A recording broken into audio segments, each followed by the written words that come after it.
Hello everyone, today we talk about the Theodosian dynasty. It's a manualistic synthesis really about this period in Eastern Roman history that we can start talking about the inauguration by Theodosius I in the East of the usage to associate to the throne as Augusti, right, the sons, right, a practice that would be imitated further and for a long time, with the aim to reinforce the hereditary succession that was a thorny problem in the Roman Empire, possibly one of the most important ones from a political institutional point of view since the time of the Principate, and that had afflicted also the dominate. Just look at what Diocletian had attempted and how it had miserably failed. What naturally was connected to the reinforcement now of the monarchic trend of the empire.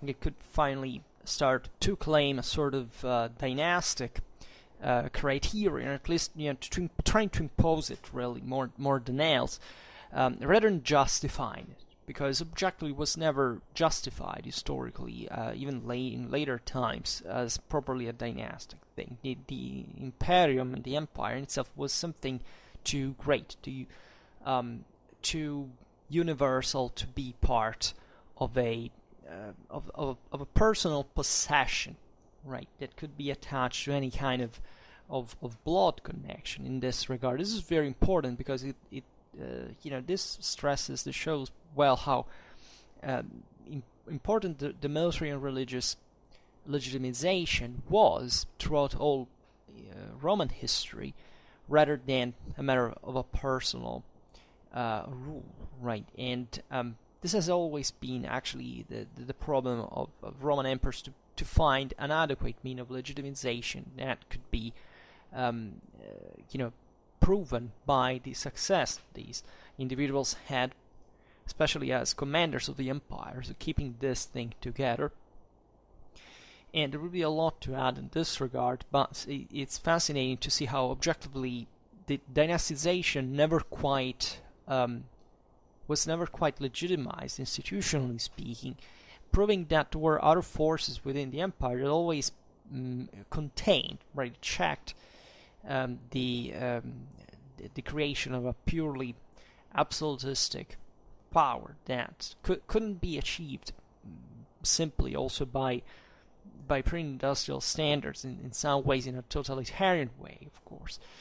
So that the empire was so large that the larger was its ambition and the more difficult it was to claim a dynastic rule. But it was created since Theodosius' times onwards, thus a sort of college of emperors were theoretically of equal rank. You know that before this, the Augusti had fundamentally been just the emperors in charge, and the Caesars had been the heirs, right? This was something that was not introduced, for example, in Diocletian times. It already existed during the Principate, right? And it was kind of normal to say, it was this, formal/informal way to say, we think that our heir should be this guy here, while we as emperors are in charge, right? So now that's why the thing of the Augusti is important, because it is about bringing to the same level the same heir, right? And that was a clever mean of doing it, because it was basically just giving him a title that technically speaking belonged just to the emperor in charge and didn't show by itself a bloodline connection, right? Because legalistically speaking, the emperor was the only person who was entitled to actually appoint another emperor. So that was a faculty that at least was properly accepted, right? Or at least the imperium could be recognized to someone else just by the imperium holder, right? We could go on with this, but it's an important detail, however, to keep in mind. We will explain it better on another occasion. And also it's important to stress that in practice, the authority of the older Augustus was preeminent still. So definitely that was also fiction in spite of the homogeneity of the quality of the title, the advantage of the change was to avoid these gaps of power, right, during the succession, that however were not properly related to this titling, but it was just a way to secure, right, to give a pre-warning about the political intention of the current sovereign relative to who had to succeed him. And at the same time, there was definitely this, it could be done also not just in a dynastic sense, but properly, by appointing someone that would eventually rule in the case of the presence of sovereigns of a minor age, right? That had been already at this point a problem in the Roman Empire because of the unavoidable clashes that this conditions triggered in order to claim at least control on the effective exercise of power, right? So these things could not be avoided. And with the same Theodosius, in fact, we have the succession at his death to two children, right? Or to two sons that were at least quite young, Arcadius in the east and Honorius in the west, right? They were actually 17 and 10 years old respectively, so they weren't completely incapable, especially the older one in this regard. But at the same time, this still was a source of instability, especially because of the various ministers that could take over power in that sense. Arcadius, who ruled between 395-408, was a sovereign of modest capacities. He suffered strongly the influence first of the Praetorian prefect Rufinus, to the tutelage of which Theodosius himself had entrusted him while leaving Constantinople at some point, and after the assassination of Rufinus, of the Prepositus Sacri Cubiculi Eutropius, right? It was the principal dignitary and eunuch of Pallas. It was so powerful to assume the appointment to consulship, right, in spite of the kind of the scandal, let's say, suscitated by the assumption of this office by a person of his condition. That eunuchs couldn't take any properly imperial power. Consulship contemplated the imperium as such, so that this was such a scandal. And eunuchs were enormously powerful people exactly because of this. There is a contradiction because there were such higher dignitaries at the Constantinopolitan court, exactly because it was thought that because of their physical deprivation, they couldn't be in fact fit physically for the empire, but exactly for this, their figures were of enormous importance, right? They were trusted at the point it would become effectively powerful. And Eutropius, however, was taken away, in 399, violently at the same time. And the personality of Arcadius was at this point newly overshadowed by his strong-willed wife, Eudocia. It was responsible in 403 of the destitution and of the exile of the Constantinopolitan bishop John Chrysostomus that we were discussing yesterday, because of the rigid position that he had held against the luxus of the court. It was very important. Eudocia exploited the hostility towards Chrysostomus from the side of the Bishop of Alexandria of Egypt, Theophilus, that was in constant attrition because there are still all the problems of paganism and Arianism to be solved, and she managed to have him condemned at the so-called Synod of the Oak, that took name from an imperial villa in a suburb of Constantinople. And she also convinced Arcadius to exiliate Chrysostom. So John Chrysostom was actually called back by the will of the people. in the city, but he didn't abandon the critical attitude towards the court, and in 404, shortly before Theodosius' death, he was newly exiled, right, not to come back to Constantinople anymore, in spite of the intervention in his favor of Pope Innocent I and of Emperor Honorius, that from Italy back to this point interfered.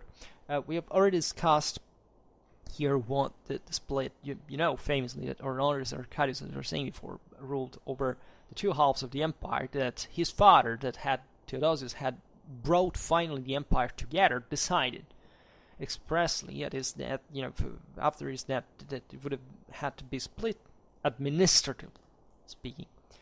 So this is very important. We have discussed it in other videos as well, so I won't be repeating myself.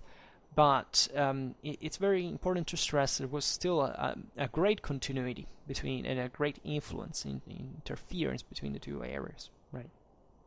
And that were naturally in competition with each other, albeit they objectively stood internationally in the same, on the same ground. Pope Innocent I at this point gathered a synod of bishops that decreed the resettlement of the Bishop of Constantinople, while Honorius made diplomatic pressures on his brother, inviting his ambassadors together with the papal ones, but this fell on deaf ears. Everything was useless in this sense.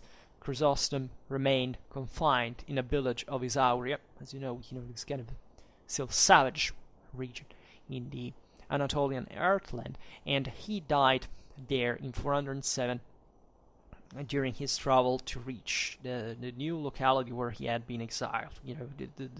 We were seeing it yesterday. John Chrysostom, I think he was exiled like 6 or 7 times. He always risked his life. Was this continuous criticism towards the various political currents, not just of the church, but naturally for whatever the empire was concerned at that point heavily about these matters.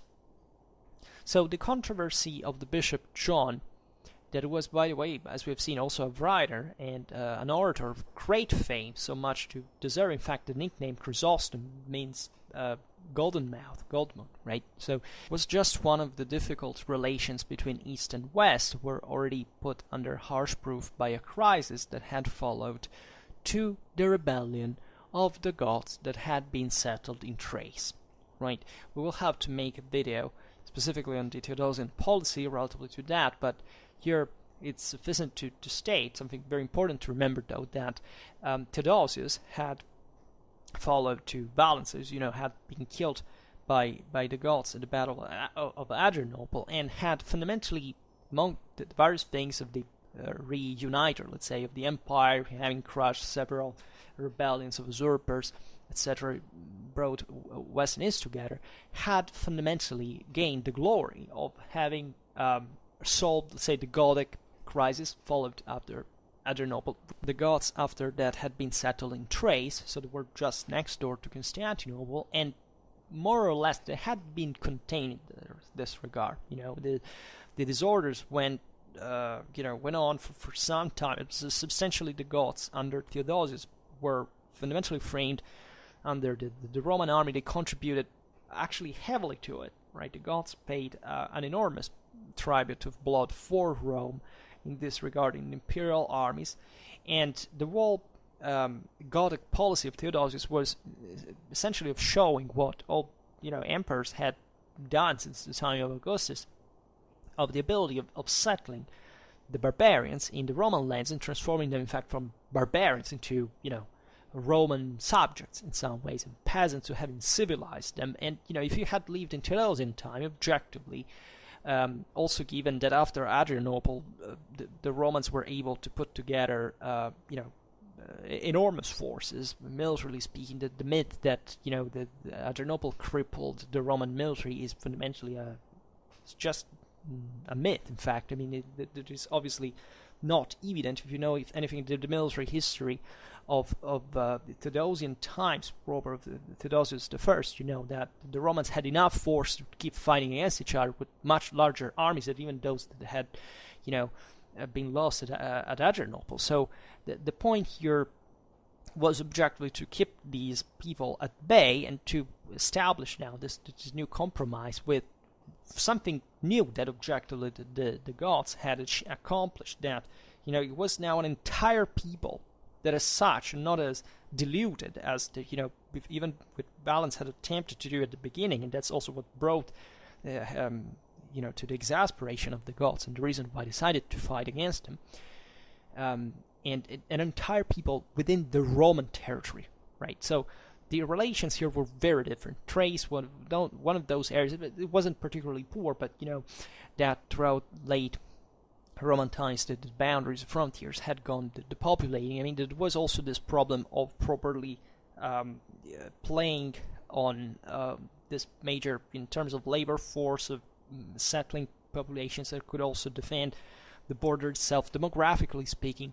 And the Goths were something new, right, that Theodosius had handled pretty well, but still they had remained there. So this was still, after all, a problem for the empire. And in fact, what happened specifically at this point is that, violating the same deal that had been concluded with Theodosius I, the barbarian federati took arms under the guide of Alaric, that was not the sole king at this time. He mostly strengthened, he actually acquired the title himself just afterwards, as we'll see now, what he was settled in Illyricum as Magister Militum, seemingly, because I think we don't even know precisely, but he had already emerged as a major leader. The Goths at this point weren't properly a kingdom, right? The Germanic tradition actually disowned the concept of monarchy because it was considered anti-egalitarian for Germanic standards. Naturally, the Goths, here we're talking principally about those that in the future will be known as the Visigoths, right? There were actually many other groups, not just of those that actually, from which we made actually 2 videos about, respectively, the Visigoths and the Ostrogoths, just their history. And there were also groups coming from the region of the Ukraine that fundamentally was what the later Ostrogoths would emerge from. So there were other groups of other Iranian peoples, also Turkic peoples, still groups of the Huns were coming eventually en masse.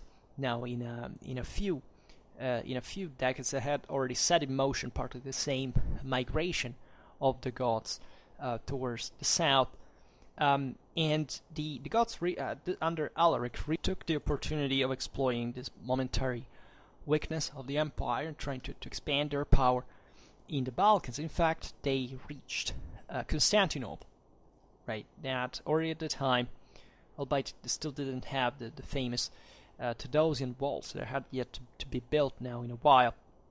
It was still a formidable city, and defense the barbarians were generally speaking not considered very good in polyascetics, right? They had objectively a different cultural baggage, you would say, technical competence and so on, but it wasn't important, right? It's no, these peoples weren't properly to settle, to substitute into a specific city. They mostly searched for a broader area to settle, and pillaging along the way.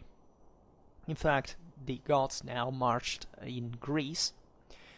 Alaric had it easy, relatively easy, exploiting the incapacity of the emperor and of the problems that counterposed the two halves of the empire at this point, because naturally the West was looking at this and trying to gain something from it.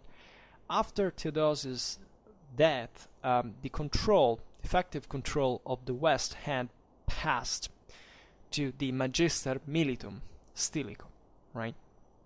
The semi-barbarian general, but fully Roman in this regard. Always remember in this context that whoever serves within the Roman army is properly Romanized, right? It's not like the Germanization of the Roman army, where the federati, especially in the West, will take over, but in fact as federati, as allies, as foreigners, not as part of the army.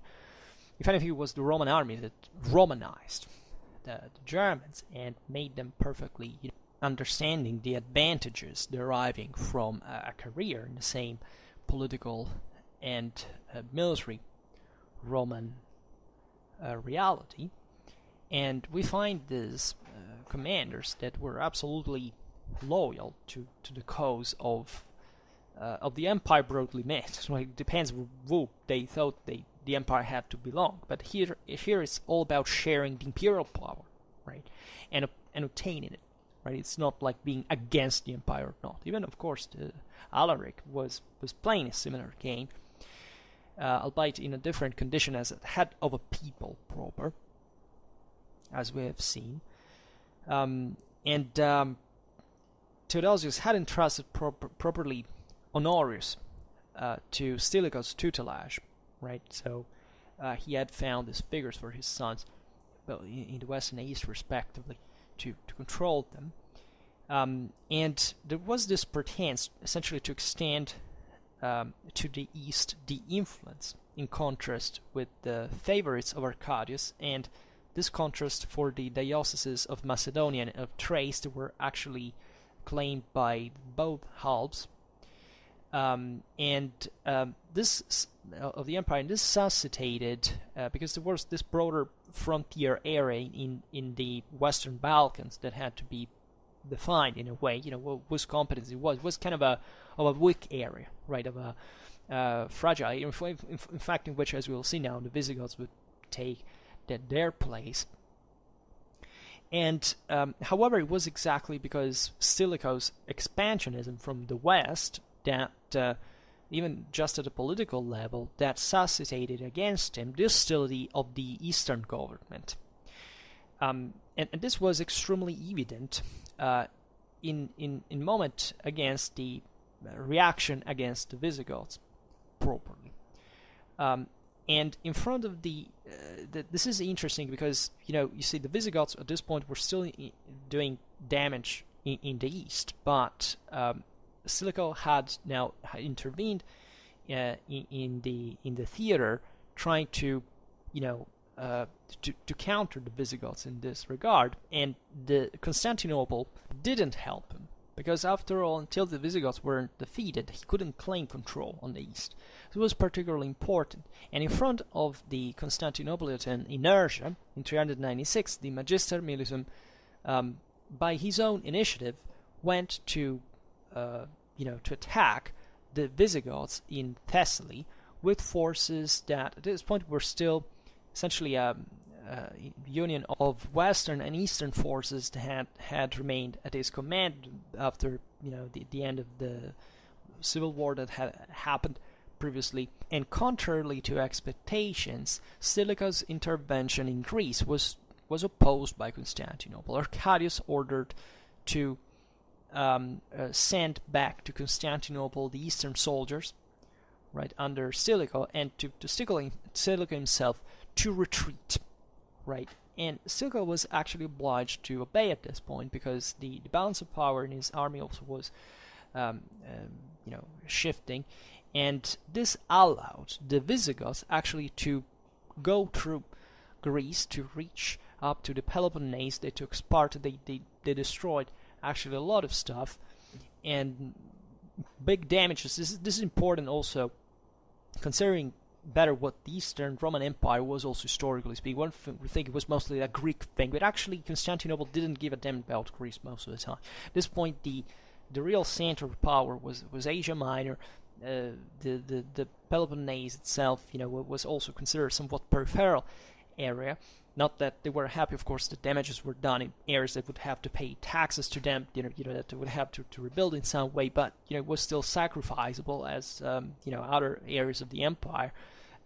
First and foremost, the West, that, as you know, had this story for which, that Constantinople tended to send always of these avalanches of peoples to turn them towards the West, making them passing by just the east. And Stilicho at this point reorganized rapidly the Western army, with which the year after, 397, could resume the operations in Greece. But again, as it seems, he was obliged to retreat by the government of Constantinople, again, that feared his aims on the east. Right. In this, the Visigoths were keeping doing their own stuff, and not content of this, Arcadius decided to resolve the matter in a diplomatic sense. Right. He, at this point, completely decided to render Alaric his own ally, and making him settle specifically in the Illyricum after having granted him the title of Magister Militum per Illyricum. Right, so basically posing him almost at the same level of Stilicho in a way, right? Head of the soldiers of Illyricum, and settling him in this, in fact, strategic area between east and west, from which the western movements could be checked in a way. Now, the Illyricum wasn't a particularly developed area at this point, but it was very important strategically speaking. Right, it was a militarized frontier, so Alaric's position at that point was reinforced importantly. Right, even within the Gothic people, that's where he managed to impose his kingship in a way. Right, in spite of the relatively loose order that but beginning properly a tradition that would be emulated also by other Germanic leaders that said, look at what Alaric of the Goths did there. We can't try to do it too over our own people. Now, naturally, this was a very conflictual process within the Germanic society, but it would start this trend, of course, of monarchic construction that properly was being fed by the same Romanization of these peoples. That surely the Visigoths were the most Romanized of all the Germans that entered, of all Germans in general, actually. So practically, Alaric, because of his title, was not just allowed to settle legally in Illyricum, but also he was entrusted the command of all the imperial forces in the region as well. Right, so this makes you understand how integrated actually the Goths were at this point. And from here, in 401, consider that Constantinople equally didn't give a damn about the Illyricum as such, in terms of the populations. They were all expandables, right? As long as the political balance could be checked. This was very fine policy in many ways, right? Very fine policy from their own side. So from the Illyricum in 401, Alaric moved towards Italy, right? Where he was engaged by Stilicho, that in 402 defeated him first at Pollentia and then in Verona, in northern Italy, and obliged him to retreat, right? In both of these situations, as we've seen also before in Greece, actually Stilicho could wipe out the Goths, right? It would have been that easy. And there were rumors that, if you know Stilicho's history, and we'll have to make it at some point in one video, after these defeats, he might have actually exterminated the Goths, right? That were paying an enormous toll of blood in all these battles, right? It's not that these people were infinite demographically speaking. They counted none more than a couple of tens of thousands of armed band. The rest were all, the rest of the population were not armed people. And there were brutal exterminations also in the West later on after Stilicho's death. I mean, horrible stories, actually. The Goths were very disciplined in this regard. They managed with great political pragmatism to remain, in spite of all these burdens, to maintain and control the situation, not to inimitate the empire too much. And in this case, Stilicho actually played the same card of Arcadius, because he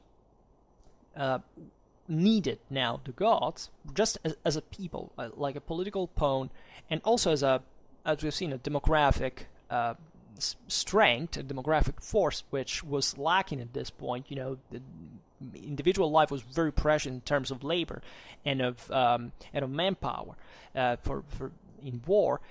So this exterminating barbarians wasn't much of a profitable policy anymore, right? As Rome had done in the previous centuries, or now integrating them, settling them could reveal also very fine policy, and that's part of the reason why also Stilicho was adversed by the same Western court that had him killed eventually. And and triggering also the sack of Rome and all the demands, because at that point Stiucle's army was disbanded, or at least wasn't capable to be put together once again.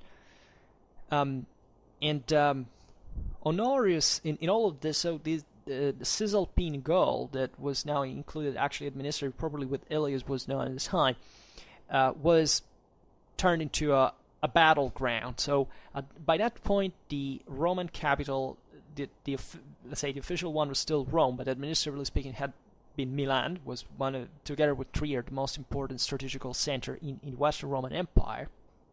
And Honorius, that inhabited there with a court, took refuge instead in a very strong fortress of Ravenna, right? That would remain, in fact, the seat of the Western Roman government up to the end of the western half of the empire. Ravenna was an important city, surrounded by swamps, easily defendable, right? Important center. Together with Rome, it would maintain basically this double head, in fact, up to, and even beyond actually, because Ravenna would, as you know, become also the exarchate under, after the Gothic War and so on, yes, the Ostrogoths, etc. So here we skip, since we're talking about the Eastern Roman Empire, we skip all the relations to the killing of Stilicho that happened in 408, but we mention it, however, because as we were saying before, it offered to Alaric the possibility to resume the offensive and to attack again Italy, sacking Rome famously in 410, right? We've already described this. Alaric, at this point, actually, Honorius had exterminated Gothic women and children. Actually, Alaric was extremely mild and moderate in sacking Rome. It was actually a very orderly, disciplined sack. It was just, a collection of riches. Archaeologically speaking, the destruction of the sack we know were extremely limited. Alaric didn't tolerate that, but all these peoples were extremely prudent and superstitious. They feared to inimitate themselves the imperial god of Rome, right? So they were extremely reverent towards the Romans. The event was, however, psychologically speaking, very impacting throughout all the world. Rome didn't suffer basically any major destruction or loss. It remained the same city that it was. Rome really underwent a major destruction during the Ostrogothic war, during the siege of Vitiges, during the Byzantine reconquest of Italy under Belisarius. It's a completely different context. At this point, Rome kept being normally, the same important center it had been, with all the changes over the years. But this wasn't a destructive, rather a psychologically traumatic event to say, Roma Invicta has been sacked once again. So it didn't happen since the time of Brandus, right? In spite of all, the violences that had happened during the civil wars, this was a major symbolical event. Actually, the Goths wanted just to be paid for their military service they had owed to Rome, right? Of course, it was, culturally speaking, all there's this Germanic sense of the Germans didn't feel by the slightest inferior to the Romans. On the contrary, they thought they were actually, and this, their eyes would be seen as the confirmation of this, that they had taken part of the empire in this regard, because the imperium is properly that, that military faculty. As you know, however, the Goths, now, Alaric went up to southern Italy. He wanted to cross into Sicily, right? Similar to what the Vandals basically did, because, florid island in the center of the Mediterranean, very important strategic location, but he died famously in Cosenza, and his successor, actually his brother-in-law, Ataulf, in 412, abandoned Italy, and he went over to Gaul with the Gothic people, and they settled in there with the Hospitalitas Treaty, even there always with the mediation of the Roman authorities. From there, famously, the Goths would expand Spain at the beginning of the 6th century, and we made actually more than one video about the Visigothic history, so you can go check that. It's in the Migration Era playlist or up. So, in all of this, coming back to the east, the Visigoth threat had been, liquidated, as we've seen, cleverly, right? And in fact, all this can be considered diplomatic success for Constantinople, that in this way had gotten rid of the first massive wave of barbarians with which he had forcibly coexisted after Adrianople. So at the same time, was reached another important positive result by actually putting a limit to the Germanization of the Roman army. As we were saying before, the Roman army was never Germanic; it was always Rome, right? But objectively, after Adrianople, we have the highest levels of foreigners in this sense in the Roman army proper, right? Up to 30%, it's estimated in the east. The Goths. This created problems. They were mostly stationed on the eastern frontier against the Sassanids. We know of disciplinary problems that they did create, because these people were very different, of course, just ethically behavior. They had completely different. They didn't accept a superior authority, but in general they were unruly and undisciplined, right? Many Goths of course remained also in the east. They got Romanized. They turned into Roman subjects like all the others. They integrated successfully, but there was this minimal considering all the other massive problems the empire had. That of course also the possibility that some garrisons, some parts of the army could rebel, could take over, right, the power and so on. So this thing was brought down. It had been Theodosius himself that, as we were saying before, had massively mixed the barbarians in the ranks of the Roman army, and from which he had drawn all his political success and propaganda. Theodosius really cared about that. In the West, things would have gone otherwise, but even in there, as we were saying before, because essentially the Germans began to settle in all around. This is very important if you think about it. That the Central Western powers surrounded these peoples that were ruling on behalf of Rome, but actually ruling by themselves. So what happened even in there is that, of course, there was also a Germanization of the Western army, because at some point the Western army was composed just of these federated bands. Look at Odoacer. By 476, he was considered at the head of all these various, very different mercenaries. That they weren't like one people; they were of many different peoples. And that still proves, however, what's the point of the situation? That was still technically, someone who served under the imperial standards, but even if they actually ruled at some point, even the courtly politics in Ravenna, etc., but they weren't like one people. So even in there, even the West came to dissolve itself without much of a trauma at the end of the day. This is another chapter. We'll have to discuss it separately, but we made several videos. If you go in Migration Era playlist, once again, you will find the stuff discussed. There was also, this was just to say that the different stories that the East and the West had in regard even of the Germanic presence proper as a political, more even before the military power, right?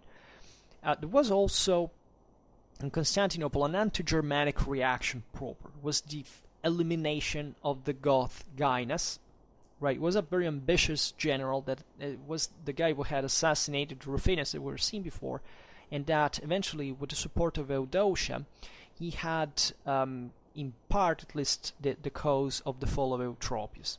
So in 399, Gainas had managed to enter Constantinople with his barbarian contingents and to seize power, right? So properly, even in the East, this happened. But 6 months afterwards, he was taken out by a popular uprising, during which the Goths of Constantinople were exterminated.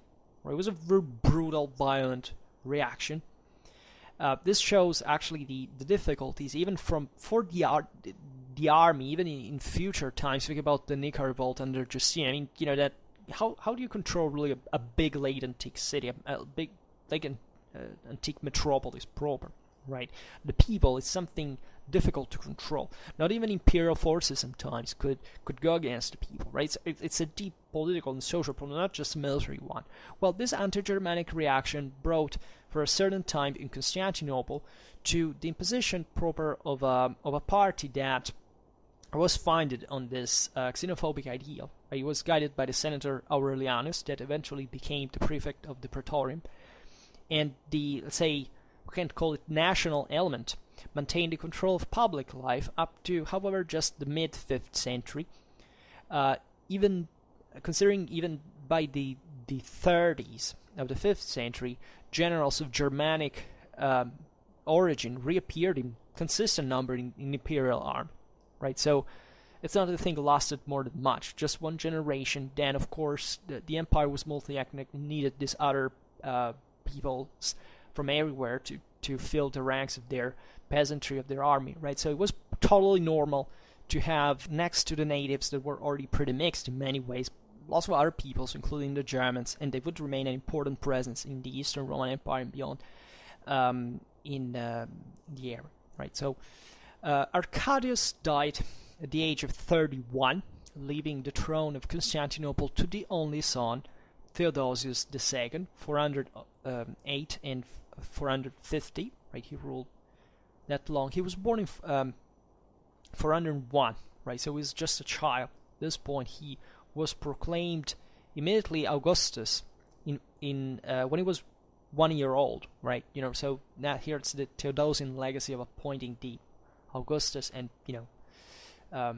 booking, let's say, the imperial legitimization in this sense. And there was obviously a regency at this point. It was exercised first by the prefect Anthemius, from whom was launched in 413 the construction of the new walls of Constantinople, right? So the famous Theodosian walls after Theodosius II, but actually product of the broader Constantinopolitan state, we could say at this point. And after the death of Anthemius, the regency was assumed by the emperor's sister, Pulcheria, that was proclaimed Augusta in 414 and was maintained over Theodosius, actually a strong influence, also in the age of his maturity, exercising de facto the supreme power. Right, Pulcheria was a very energetic individual. She changed the face of the court, abandoning the frivolousness of the time of Eudocia in the name of a rigid religious practice, for which she also made a vote of chastity, while Theodosius II, just like Arcadius, didn't show to possess any particularly strong character, and he didn't get interested much in the government of the empire. And great over him was also the influence of his wife Athenais, right? That was an Athenian that he married in 421. She was the daughter of a master of rhetoric. Athenais was converted to Christianity in order to marry the sovereign. And this is also very interesting because technically, as you know, at this point, Christianity was religion of state, but for important amount of time, actually paganism was somewhat tolerated, right? With most people were actually pagans still at this point, formally.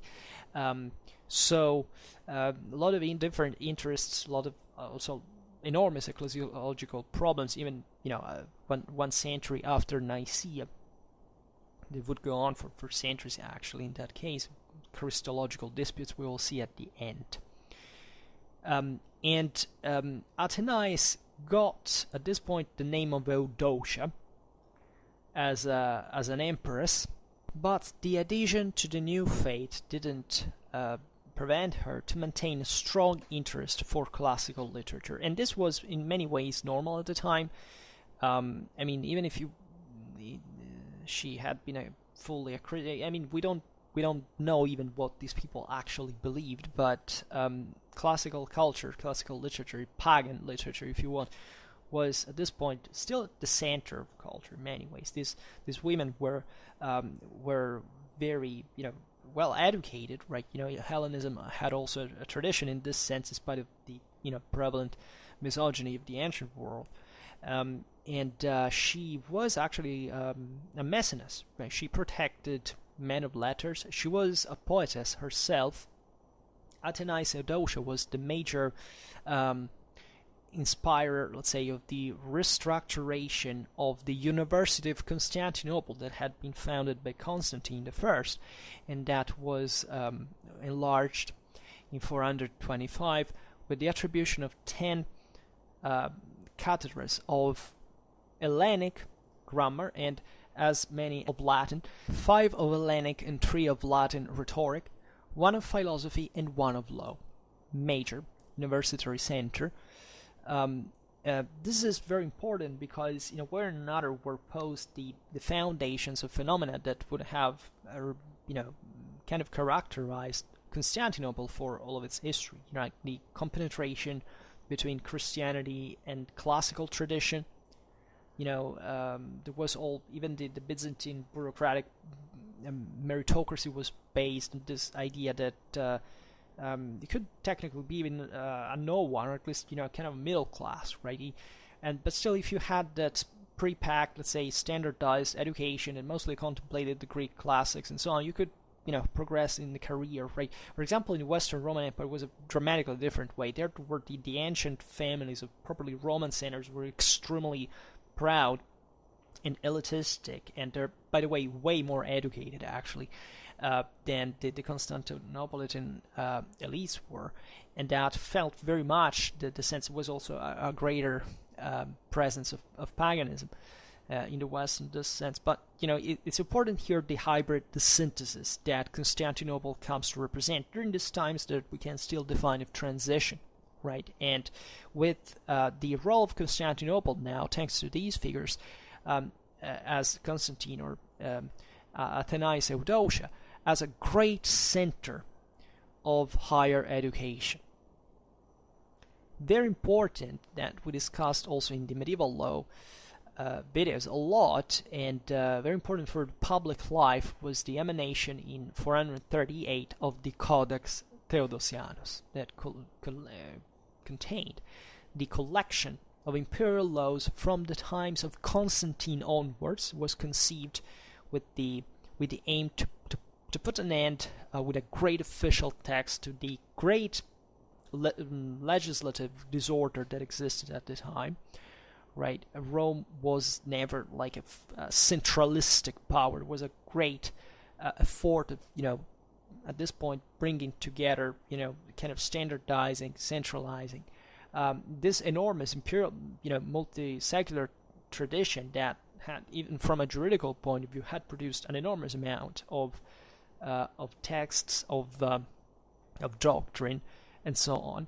The Codex Theodosianus was emanated in Constantinople by the name of the Emperor Theodosius II and of his Western colleague Valentinian III, ruling in the West between 423 and 455, which reaffirmed ideally the unity of the two halves of the empire, the relations between which had been normalized after the Gothic crisis. The previous Gothic crisis shows, generally speaking, the strategic continuity in the interests of the two halves. However, in reality, the unity was more nominal than real. At a pragmatic political level, it was symptomatic of this the disappearance of the usage to send laws from one side to the other of the empire, right?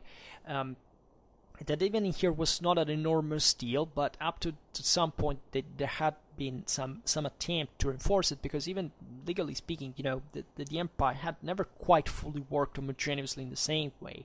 But there was this idea at this point to still, if a law was emanated from one side, there had to be some sort of shared consensus, and therefore this law had to be enforced also in the other half, theoretically. There were naturally deep differences between the two halves. It is not to say that, even though this was purely an administrative division, there wasn't any concrete difference. Of course there was. They were extremely important, are to be marked, especially in these very moments. The 5th century was of dramatic importance in this regard, if anything, also because the western half dissolved. But properly we see emerging here, properly even just from a cultural point of view, certain local characteristics that objectively were different, right? The Hellenic world was different from the Latin one, historically speaking, at so many and deep levels, right, that would in fact influence the same relations between the Romano-Germanic and eventually the let's call it Byzantine worlds that were properly children of, they had a lot in common in the wake of this universalistic, mainly political legacy, but from a cultural point of view, the differences were imposing. Never think of the Roman Empire as a monad, like it was kind of a Roman thing. Roman is by default the ecumenic meaning of the empire, right? It's the idea that you could be a Roman, doesn't matter who you were concretely, right? And you could be of extremely different backgrounds, still be a Roman in this big universal empire, but the local differences always existed. These various provinces always had all their own specific identities and interests, right? And this was very important even for the following history and the same history of the empire, of course. So the representation of the normal relations, let's say, between the two halves brought Constantinople to intervene occasionally in the events of the West, right? In 423, the East sent troops to crush the usurper John and bring on the throne Valentinian III, that was son of Honorius' sister Galla Placidia, that represented the continuity of the Theodosian dynasty proper. Again, in 431 and 441, military aid was sent in the failed attempt to contrast the Vandal conquest of Africa, right? It was dramatically important for Italy, right? Because just as for Constantinople, Egypt was the major grain supply, for Rome, Africa was, right? Africa meant as the Roman one. The today's roughly Tunisian and Eastern Algeria,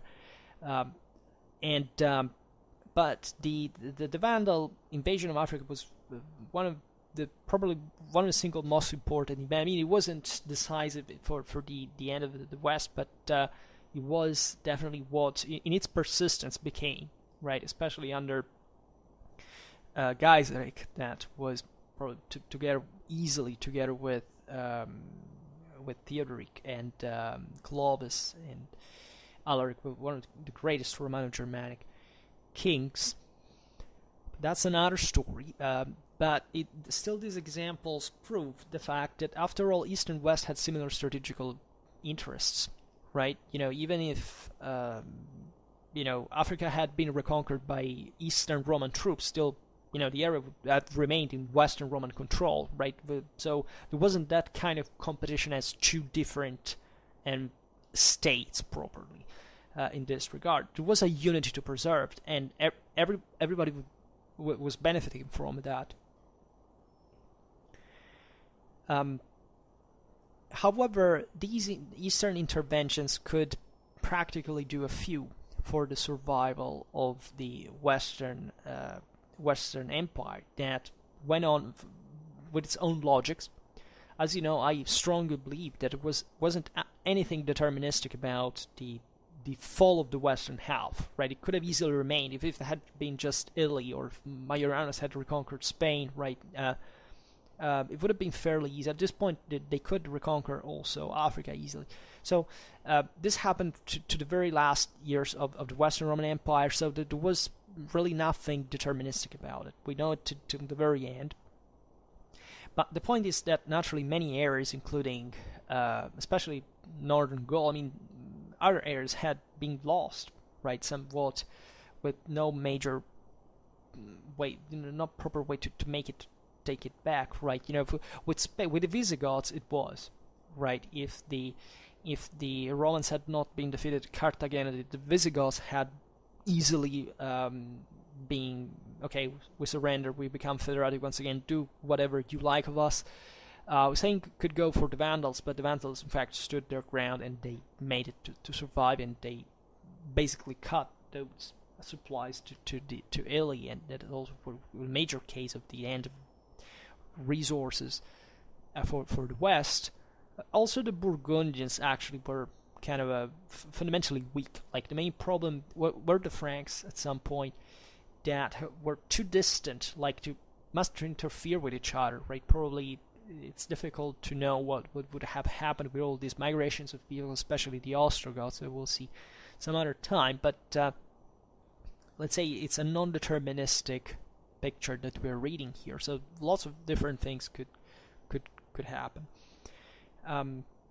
So aside from two short wars against the Sassanids in 421-22 and in 441-42, the most pressing problem in foreign policy for the two halves came to be represented definitely by the very troubling invasion of the Huns of Attila, the Black Huns. You know that the Romans had to deal with the black ones, the Sassanids with the white ones. You know, with this this major wave from the steppes. We don't properly know. Nobody actually knows who the Huns were, right? It says those were the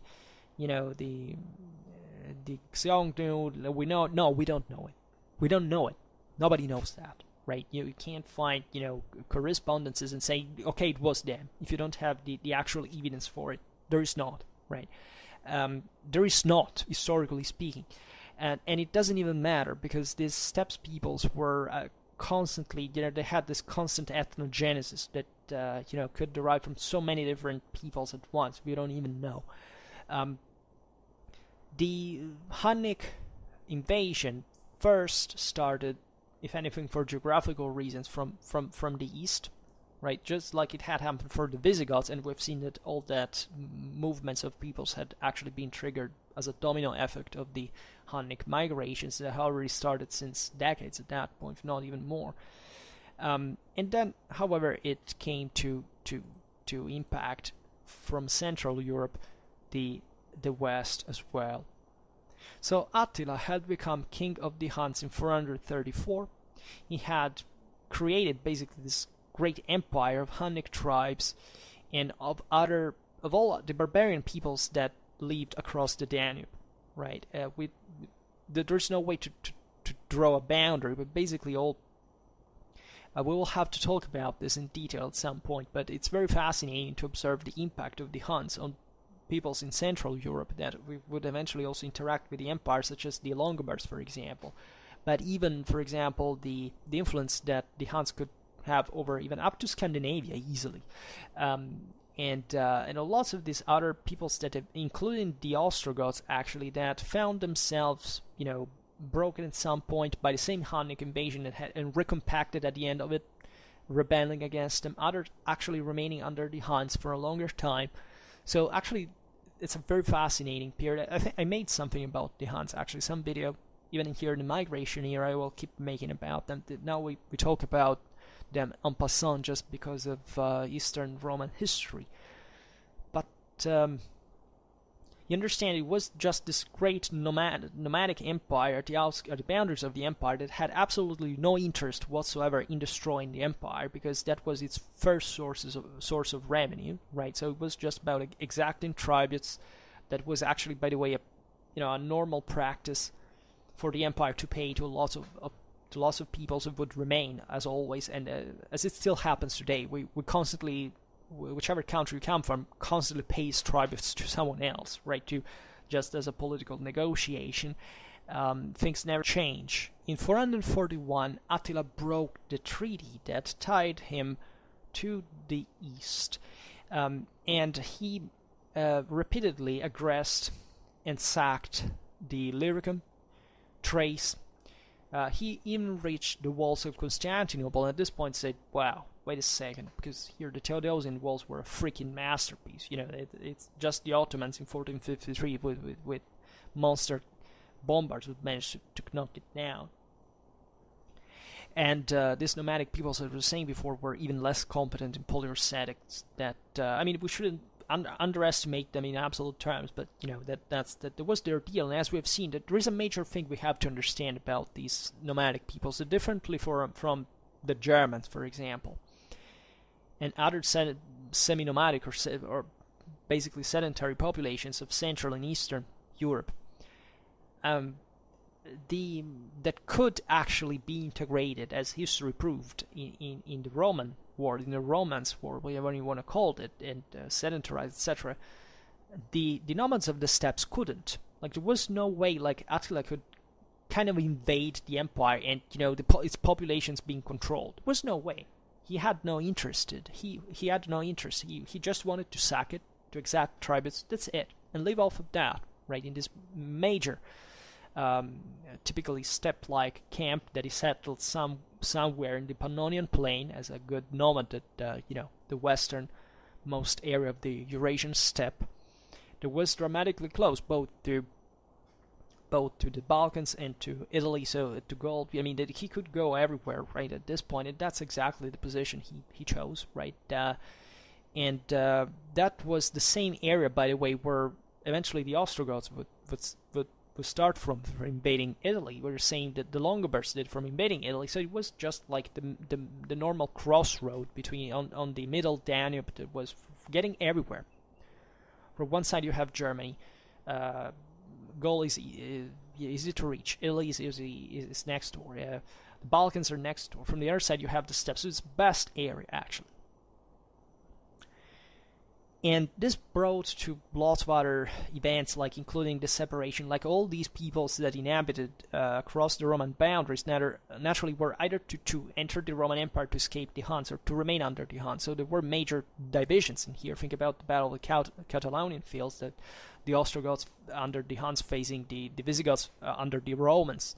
And even same peoples actually, having groups from actually all peoples, even the Franks, right? I was asking someone in the comments, were there Franks even under Attila? Well, of course there were. Like, these bands were running around everywhere. Like, you could find everybody there. It was just a matter of, whichever the interest was, right? Whichever even the relation with the empire was, like, these Germanic peoples weren't like unanimously either or pro-Romans or anti-Romans, right? Even those who were natural, historical allies, let's say, like the Franks, actually had also fought against the Romans at some point. There were excruciating debates about, whether we should be, kind of enter the Roman lands, Romanized, or should we remain the German way. Right? There was atrocious conflicts happening in those societies, but there was always a practical interest, a very, very sound logic that we have to understand there. And I must say that all these actors played brilliantly. Right, it was nobody here, from the Romans to the Germans to the Huns, that didn't actually do well, right, or that didn't understand, or that the history, in this sense, is very, very didactic in many ways. So during these ravagings in the eastern half, of course, the Byzantines attempted to stop the Huns, but they were defeated, and they were obliged to conclude in 443 a very burdensome peace that contemplated the pain of a strong tribute. So, of course, not all tributes are well accepted. Sometimes you have to settle the matter with arms. The Huns, as you know, were these mostly horse-riding, archery-based people, right? Of course, they had their shock component as well. The Romans knew how to cope with those tactics, but here's the political unity of the people that, in general, makes the difference. Like, for all the others, for that matter, there isn't much of an asymmetry in this time that sees actually a great hybrid between all the military traditions of that world. Attila infringed once again the peace in 447, and after having newly defeated the empire and having sacked mercilessly its territory, like, these guys were specialized in razing everything right to the ground. That was their deal, and that proves what they thought the empire as, like, just a raid, a pillaging area, not a settling one, because nobody destroys the territory where he wants to settle. Unless for the complications of policy, but in general not on such a large scale. They already found their standing point at this point. And he also dictated conditions that contemplated the granting to the Huns of a wide land in the region along the southern bank of the Danube. So inside, actually, the Roman boundaries, the historical Roman boundaries. So at the end, just like Alaric had done, Attila preferred not to bring to the extreme consequences the attack to the empire. Of course, he had to maintain this deterrent threat, like to say, yeah, I don't want to destroy you, but, if you don't obey, I will show you. And so he turned, actually, to the western half, that for its weakness offered an easy opportunity of victory, right? I think what turned out not to be so easy as it seemed. Like, the chance was provided to him by the irresponsible behavior of Honoria, that was sister of Valentinian III, from whom he received a request of aid for personal reasons, let's say, of hatred towards the sovereign. So Honoria sent Attila her ring from Constantinople, where she had been confined, and the Hunnic king interpreted this as a promise of marriage that would enable him to claim actually a dominion, albeit a pretty ambiguous one, on the west. Right, it's not that Attila would ever become a Roman emperor, but the idea, in his own mind, of course, like you marry the sister of the Roman emperor, that means something. Always, I can't stress enough here the importance of the religious perspective as a legitimizing force. Like, Attila was what do you think a Hun of the 5th century could think like? Right, the beliefs, I don't even know how to describe it properly, but think about how the division of the world could be, right? What all these enormous forces that had granted him this enormous power, now clashing in the empire, and all these peoples were under him. That was all an enormous expectation, a sense of reconciling the greatness, even for these peoples actually. This coming to power had been a trauma, right? Think about even just the Visigoths on a smaller scale, like.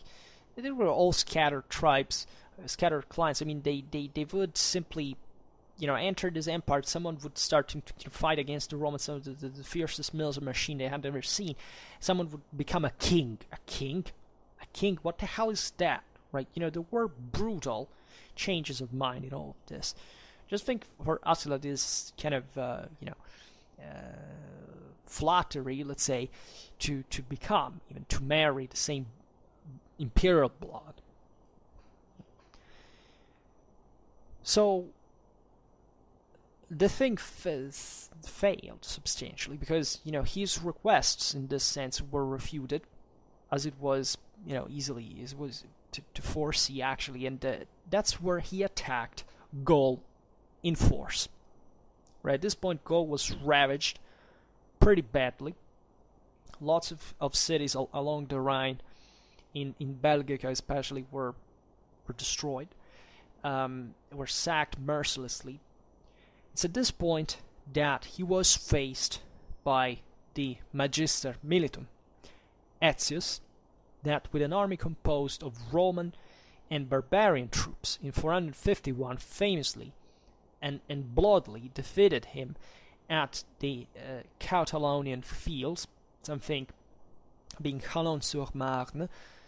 This major clash, it's actually considered the last great victory of the Western Empire, was objectively a massive feat at the time. Right? It's not that, who knows, as we were seeing, that what could the Huns do? It was a pretty unstable system, right? But it was a big show-off because the West here, Romans plus allies, obliged him to retreat. Right? This didn't stop his. He prepared actually for Italy. Right, the year after. So his power was definitely not, not curbed. He entered Italy. He conquered Aquileia, an important city. Was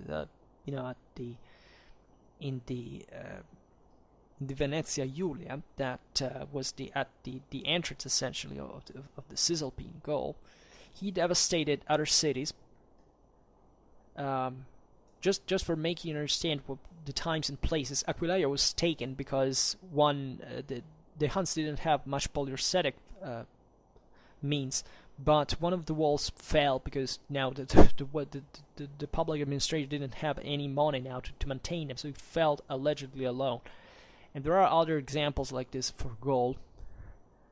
And but eventually he retreated, famously, back to the Danube after the agreements with Pope Leo I. It came to, actually didn't go there. It was actually two diplomats.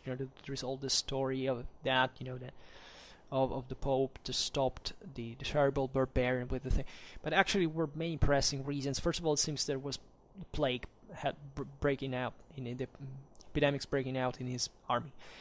The Eastern Romans were actually at this point threatening his communications in Illyricum with his central, with his base in the middle Danube, in the Pannonian Plain. So also we can't exclude properly the spiritual, diplomatic, charisma of Leo I. The Pope had a dramatically impacting influence all over the empire and beyond at this point. Right, Rome was already, in this sense, in terms of spiritual authority, an enormous thing. The Hanik king was probably impressed, and he was superstitious. He didn't want to, even in there, to really bring the thing to the extreme clash against this such prestigious authority that was all one with the empire. And he died in 453. As it's famously known, his empire basically rapidly disgregated. It didn't happen from overnight, actually. There was this, up to the mid 5th century, it was still properly Hunnic control. But even in here, the Huns start to go around. Like you find them everywhere, also in the Roman army. There's always and we simply don't know. We have no idea what the hell happened in Central Eastern Europe at this point. Nobody knows. There are no sources there. Like, we see things, archaeologically speaking, we don't know who were these people, right? What we're doing there, what they represent. So we have no idea. And there would actually a lot seemingly happen, because there were a lot of, eventually, of movements afterwards that evidently have to be explained, even under the light of the previous Hunnic domination. Under Theodosius II, also the politics of liquidation, we can say, of paganism was persecuted. At the same time, the internal controversies to the Christian Church increased for the definition of orthodoxy. Theodosius I's successors had maintained the, let's say, the line of hostility towards the pagan cults, and Arcadius harshened the legislation of his father by decreeing also the destruction of temples in the country. Right, this tells you how gradual actually the whole thing was. Right, the empire was now Christian, but still, for these people, it was most important as an empire of cities that it was that the city was formally Christian, or at least that didn't tolerate much of overt paganism, whereas the countryside, nobody really cared. We don't even know what these people personally believed. There were lots of Arians at this. Think about the 4th century. I mean, among the same emperors, like, it was an extremely fluid situation still. Right, the trend had been set, of course, in favor of Christianity, but there were many swings at the same point. In Theodosius II time, paganism seemed to have disappeared. Actually, wasn't like that in terms, at least, of political activity, and the sovereign just limited to restate the validity of the previous dispositions, imposing in 423 the exile and the confiscation of the properties for those who had sacrificed to the old gods, but at the same time to forbid to exercise violence towards the pagans who were obeying the law. So the law actually contemplated that, pagans, of course, could exist. People could believe, theoretically, what they wanted. The problem, just publicly speaking, they didn't have to make the sacrifice, because this was still believed, actually, in a contractual way, the same pagan one, and even in Christian terms, that at that point, that, of course, that it was a public matter, right? This world religious problem was actually a matter of politics, of public control, right? So it was important not to create more problems than the ones that already exist. Like ruling this major, especially Eastern metropolis, was a freaking mess, as we've seen, where entire corporations that rules the cities, the mobs, kill each other, urban battles, all these clashes. The temples, historically speaking, had fought against the church. I mean, it was a freaking mess, right? There weren't easy times with all these international policies going on. Think about brigands. Think about what's public order. The way this thing was held together in pre-industry would shock us, right? These rulers would do the minimum to maintain the satisfactory order to command. The rest, there's nothing like justice, that the state would protect it. Most people took matters in their own hands because they didn't have any other protector. Just rich people could afford to be defended, legally speaking. Do you think that the Roman Empire, at some point, of course, everything was serious, but it's not that every Roman citizen was actually protected by the authority, right? It was a world that went on, with a much, we got too much habituated to the modern state, that is overwhelmingly powerful, is crushing, right? Both in civil and in common law.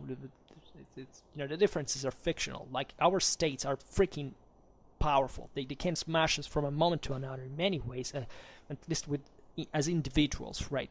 So at the time it wasn't like that, but at the same time there were other problems. So the effectiveness of you see, in 435, for example,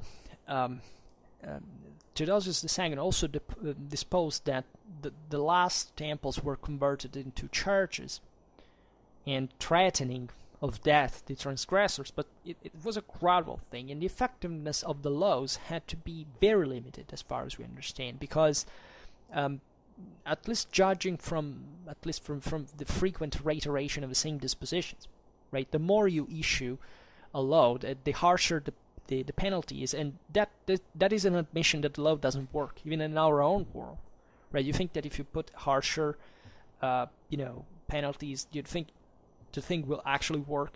Most of the time, it's not like that.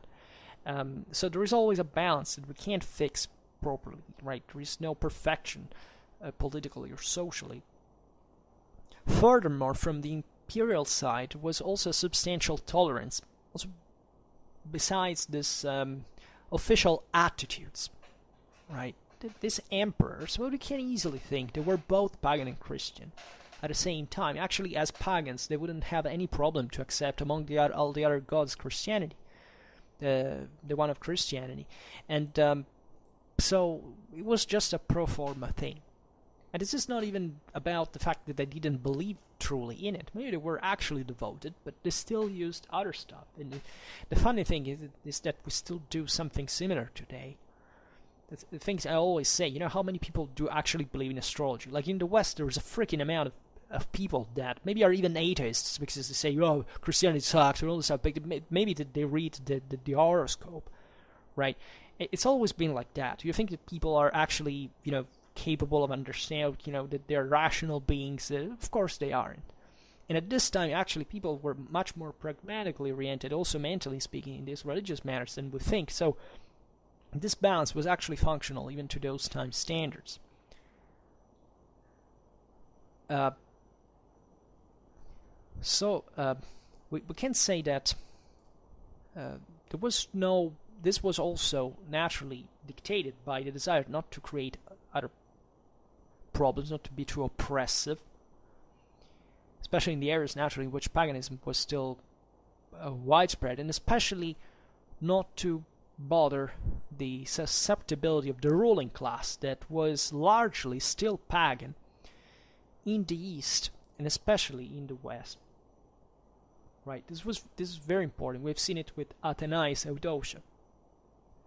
The Roman Senate at this point was largely still pagan, covertly, right, and not even so covertly actually. And very meaningful is, in relation to this, the attitude of Arcadius, that for a long time hesitated to persecute the pagan community of Gaza in Palestine, where the traditional cult was openly practiced. And at the end of the 4th century, the Christian presence were still virtually irrelevant, and he resolved himself just to suppress this after the pressure of the local bishop Porphyrius, by whom was imposed the closing of the temples and the mass conversion of the pagans. Next to the de facto tolerance, there was, however, also a series of more or less spontaneous violences exercised from certain branches of the Christian clergy and monarchism, monasticism, whatever you want to call it, very often with support of the local authorities as well, that were quite autonomous. And the most famous consequence of this was the systematic destruction of temples that were carried out, particularly in the Eastern Roman Empire. Right, in the West, it didn't go like that. Right, and this happened in part also because of the enormous interests that existed in the cities and for the control also over the temple, these major Hellenistic temples of deities that existed, as you know, in the Hellenistic religious hybrid, had been introduced since the times of the pharaohs, or the kings of kings, right? So we are talking about military traditions, enormous economical interests revolving around the churches and the temples. It's almost unbelievable. So, do you know of Hypatia, right? They also made a movie that it's kind of showing mostly the Christian, but I mean, it shows both, but it's, these people regularly fought against each other, and also the various Christian sects actually fought regularly against each other, just like the pagan sects actually fought against each other. So it was that messed up. And the praxis began under Constans II, and after the Julian parenthesis, it took again steam with Theodosius I, under which we have news of several violences against the temples that were destroyed or transformed into churches, and it was continued up to the next century. So against this evident illegality, because this was not officially legitimized, the public authority was actually pretty upset by such events, but they were trying to deal with it pragmatically. So there was this, unfortunately, from their side, useless protest from the pagan side. Yesterday we were talking, for example, about Libanius, that by 386, so there was very educated, rich, important people who were still pagan. Of course, were writing to the emperor when he wrote this oration in defense of the temples, in fact destined to Theodosius I, who couldn't do much about it. But it was violent, it was rough, right? The Christians did pretty messed up things at that point, just like the pagans had done. As it's obvious, I don't think I should surprise you in this sense. Everybody does, right? Just yesterday we were talking about how these people were realizing how evil had always existed. Before and after Christianity, the problems were fundamentally the same. The pagans lamented naturally the destruction of their buildings, the open violation of the Roman law, right? And especially from the side of bands of fanatic monks that were basically, even at that point, just sects of exalted people that went destroying, all the violent extremistic fringes you can think of, historically speaking, in every group, that created problems in sane churches. Look at what Donatism did in Africa, for example. We're talking about it yesterday. That's in the western half, but sometimes these sects were just an excuse to go out there and destroy stuff. Just what happens today. What do you think? People actually have ideals, believe in anything, or are intelligent, or they're driven. They just want to destroy stuff. Let's burn a car, let's destroy a shop, because just having fun. There's always the fringe of radically violent people that they're kind of psychologically challenged and must do this stuff. We are humans in that fashion, right? So there is an important aspect we could talk about also about the Eastern Empire en passant, that is naturally the spread of monasticism in this whole experience. The monks at this time represented definitely the most radical fringe of Christianity. In fact, the secular clergy didn't like the monks at all. Right? This is true also in the West. The monks were seen as a bunch of ignorant, kind of instinctual, kind of uneducated people. The clergy in the cities were same actually senatorial families that had become Christian and were that educated, responsible, administration, skilled in law and stuff. So it were two completely different worlds.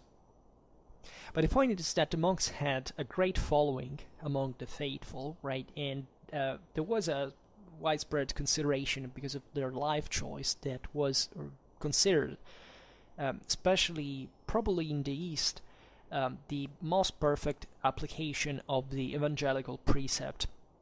So Christian monasticism was born as a spontaneous movement in the 3rd century. It had since the beginning distinguished itself in a ascetic, in a conventual current. The first one was inaugurated by Saint Anthony, that retreating in meditation in the Egyptian desert, famously in 270, found in the Byzantine world a constant following and gave birth also to extreme forms such as Stylitism, that is the practice of leading a contemplative life up to a column or wherever, an isolated place, and founder of the conventual practice, or the Cenobitic one, if you prefer the Hellenic-derived term, was Pachomis, an ex-soldier that founded a community in High Egypt. So somewhat, not so developed areas actually. Lower Egypt naturally was one dramatically advanced. These others were desertic areas, right? That far away from civilization. I mean, not so far away, but in areas that could really be sheltered in many ways from civilization, but still in contact with it, because that was also an important side of monasticism, to show what it really was to the rest of the people.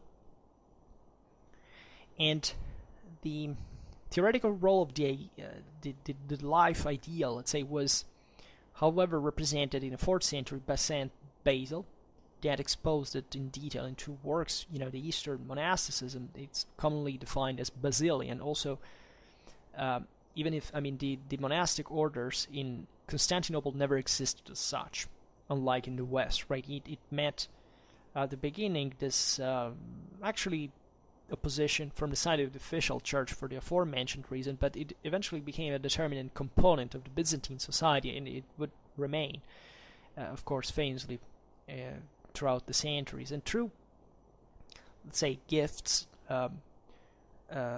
donations of various sorts, the single monastic foundations acquired large land assets. The monks constituted a social phenomenon that could not always be controlled, as we have seen, even by the authorities, and posing themselves, in fact, in a kind of antagonistic position towards constituted authority. And also in thanks especially to the strong prestige that they enjoyed among the masses especially. So because naturally there were lots of people also, aside from becoming monks, but probably working for the monks and starting, to depend on them. The monasteries were also depositories of a culture on its own, right? A culture on its own that was founded since the beginning of naturally in a written culture that found expression, especially in the library preservation, in a kind of dietary education, in the particular literary production expressed by the chronicles and the wide hagiographical literature that was destined more than else to celebrate the founders of the single communities, the various saints, and so on. For what concerns the set somewhat I think even the most important, I mean, the monasticism was always in this omens of political and social matters, but definitely the most important ecclesiological problems at this point were played at a higher level, especially of the secular clergy.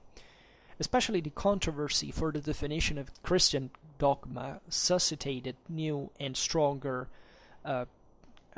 conflicts, let's say, controversies in relation to the question of the nature of Christ, right? They were accompanied by clashes for the affirmation of one of the other doctrine, famously among the great patriarchal seats by which they were backed, for reasons that were actually not very theological in the end, but in which theology was just an instrument for example, for political autonomy. Right, the Egyptians and the Syrians didn't actually like to be governed by Constantinople, and this brought to many breaks, and in part even to the same success of the Islamic invasion later, as we have seen many times. And this was a very violent business at the same time. Famously, the first Christological heresy in the 5th century was Nestorianism, the name of which came from Nestorius, was the Syrian monk that had become bishop in Constantinople in 428. And Nestorianism had been accepted by Antioch and instead fought by Alexandria. And it substantially believed that in Christ existed two distinct natures, and that the divinity had chosen as its own vase, let's say Christ, son of Mary, to be considered therefore as mother of Christ and not mother of God, right? Nestorius was an exponent of a member of the Antiochian school of thought, began to preach this theory when he rose to the episcopal throne of Constantinople, but he triggered the strong oppositions, as you realize, and albeit he was backed by Theodosius II, his doctrine was defeated at the Third Ecumenic Council of Ephesus 431, famously enough, in which the Alexandrine party prevailed. To Nestorianism eventually was cited an heresy of even wider proportions. It was called Monophysitism, which derives from the Hellenic terms mono and physis, that mean respectively unique in nature. So it was backed by support by Alexandria against Constantinople and Rome. Right? In this sense, we must give that the Western Roman Empire and eventually even the Romano-Germanic kingdoms were way more orthodox throughout all these centuries than the Eastern Roman Empire and Constantinople itself, even the empire proper. And it believed that in Christ existed basically just the divine nature. You understand how heavy that statement is, and how many other pre-existing philosophies that is connected were fiercely adversed naturally by Christianity, because this denied essentially the dogma of incarnation, a lot of other important, and essentially the Trinitary, in a covert form, and naturally the Trinitary dogma that as formulated at Nicaea 325. So the new doctrine was formulated by Eutyche. It was an abbot of Constantinople, but he was not accepted by the bishop of the capital, Flavian, by which it was deemed as heretic, and it was connected in a narrow council. And at this point, the councils were very important because theoretically, every province actually made its own council, but technically just the ecumenic ones, the universal ones, the larger was, the greater the authority of its decisions in practice. And so there were enormous controversies. Like, actually, to tell these stories, we should properly stress what was at stake in all of these clashes, because it wasn't just a matter of theological interpretation. It said that even in Constantinople, even the masses, the people, the common people, discussed this stuff in the street, but actually there were enormous interests behind this at the highest levels of the secular and ecclesiastical hierarchy. the lay ecclesiastical hierarchy, excuse me. And so Eutyche appealed to Rome, hoping in vain the support of Pope Leo I, and instead actually took the side of Constantinople, be the same positions actually, and the councillors at the time, more listened by Theodosius II, were the eunuch Chrysaphius and the Magister Officiorum Nomus, convinced the emperor to summon him by 441 a council at Ephesus. It was also called as the Council of the Brigands because, I mean, the majority of the bishops was favorable to Monophysitism. As a consequence, it condemned the decisions of both Constantinople and of Rome. So this was so problematic. We'll see naturally another time, because now the video is too long, but also we have so what ends there. The consequences are to be seen relatively later. But this problem was actually an enormously consuming one. Monophysitism was basically never over. Yeah, as long as the eastern parts of the empire weren't lost to the Arab invasion. So there are lots of other things we could say, but as far as the Theodosian dynasty is concerned, for now we'll stop here. And this is naturally just a bit of an introduction, not anything definitive. We will keep talking about these events more in detail. But for now, we'll stop it here, for which I just hope that you enjoyed this video. If you did, please share it, otherwise leave a like, or subscribe to my channel if you're interested in my upcoming contents. And for now, I thank you heartily for listening to me. I wish you a nice time and see you next time. Bye.